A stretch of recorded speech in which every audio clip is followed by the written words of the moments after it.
Hello बच्चों, आप सभी का एक बार फिर से स्वागत है हमारे channel easy way to study में।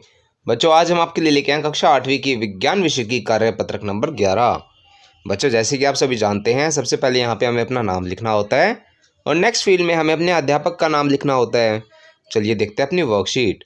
आज की हमारी वर्कशीट में बच्चों हमें मेटल्स की, धातुओं की अलग अलग विशेषताओं के बारे में बताया गया है।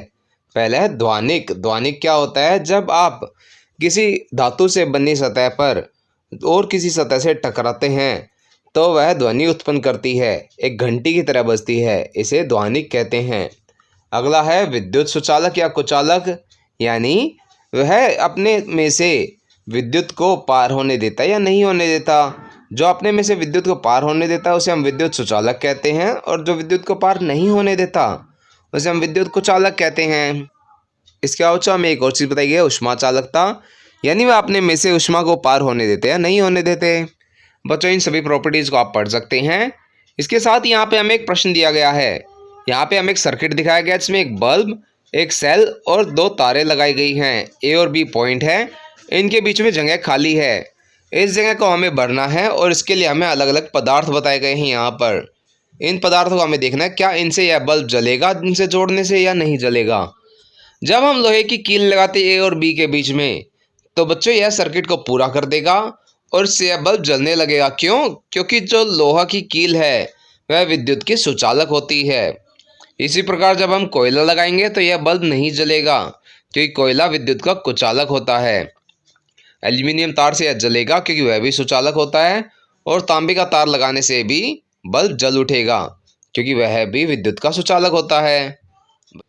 बच्चों, इन चार में से पहले में सही आएगा, दूसरा गलत, तीसरा सही और चौथा भी सही आएगा। इसके बाद देखते हैं बच्चों इस वर्कशीट के प्रश्न उत्तर। इस वर्कशीट में हमें 4 प्रश्न दिए गए हैं। चलिए देखते हैं इन प्रश्नों के उत्तर। पहला प्रश्न, तवा लोहे का बना होता है जबकि उसके हैंडल पर लकड़ी लगी होती है, ऐसा क्यों? तो इसका उत्तर आप लिख सकते हैं, लोहा ऊष्मा का सुचालक है और लकड़ी ऊष्मा का कुचालक है। लोहे से बना तवा गर्मी को भोजन में आसानी से स्थानांतरित करने में मदद करता है, जबकि लकड़ी गर्मी को कम हस्तांतरित करके हमारे हाथ को जलने से बचाती है।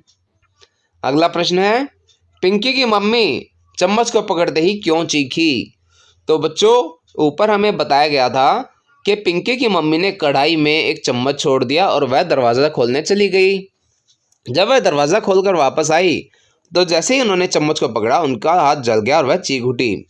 तो हमें बताना है यहाँ पे वह क्यों चीखी। इसका उत्तर में आप लिखेंगे, वह इसलिए चीखी क्योंकि चम्मच कढ़ाई में छोड़ देने पर गर्म हो गई और गर्म चम्मच को पकड़ते ही उनका हाथ जल गया।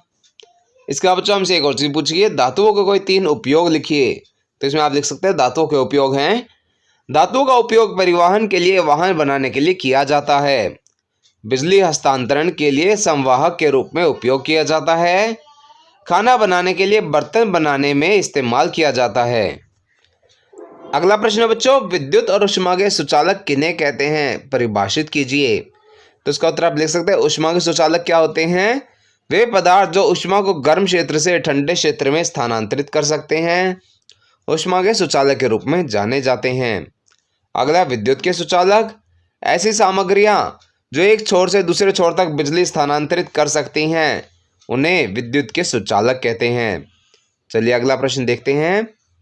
अगला प्रश्न है बच्चों, नीचे दी गई सारणी में पदार्थों के नाम लिखें, उनके गुणों के आधार पर सही या गलत के निशान लगाएं और बताएं कि वह पदार्थ धातु है अधातु है।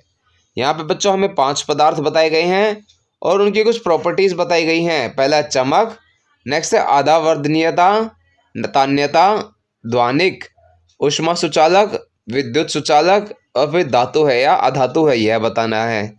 बच्चों, इन सभी में ज़्यादा चीज़ों को आप जानते ही होंगे। तान्यता क्या होता है?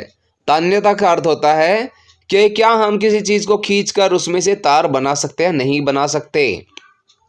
तो बच्चों आप देखेंगे, पहले दोनों पदार्थ आपके धातु हैं, इसमें यह सारी प्रॉपर्टीज़ होती है, इसलिए इन सबके नीचे मैंने सही का निशान लगाया है। इन दोनों में चमक भी होती है, अगाध वर्धनीयता भी होती है, तान्यता भी होती है, ध्वनिक भी होते हैं, ऊष्मा सुचालक भी होते हैं और विद्युत सुचालक भी होते हैं। आखिरी फील्ड में बच्चों आप इसमें लिखेंगे धातु। इसके बाद कोयला और कार्बन छड़, ये दोनों बच्चों धातु नहीं होती, अधातु होती हैं। तो इन दोनों में यह कोई भी प्रॉपर्टीज़ नहीं होती, इसलिए मैंने सभी के नीचे गलत का निशान लगाया है और आखिरी फील्ड में इनमें अधातु भरा है। एल्यूमिनियम भी बच्चों आपका धातु है, इसमें सभी प्रॉपर्टीज होती है, सभी में मैंने यहाँ पे सही का निशान लगाया है और आखिर में यहाँ पे लिखा है धातु। बच्चों इसी प्रकार आप भी अपनी इस सारणी को भर सकते हैं। यह हमारी वर्कशीट का आखिरी प्रश्न है।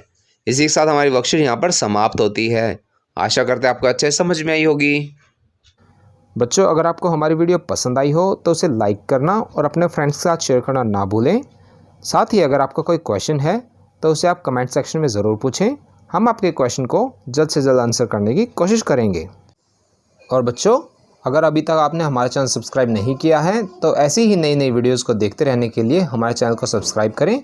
साथ ही बेल आइकन बटन ज़रूर दबाएं जिससे हमारी कोई भी नई वीडियो आते ही आपको तुरंत नोटिफिकेशन मिल जाए। Thank you.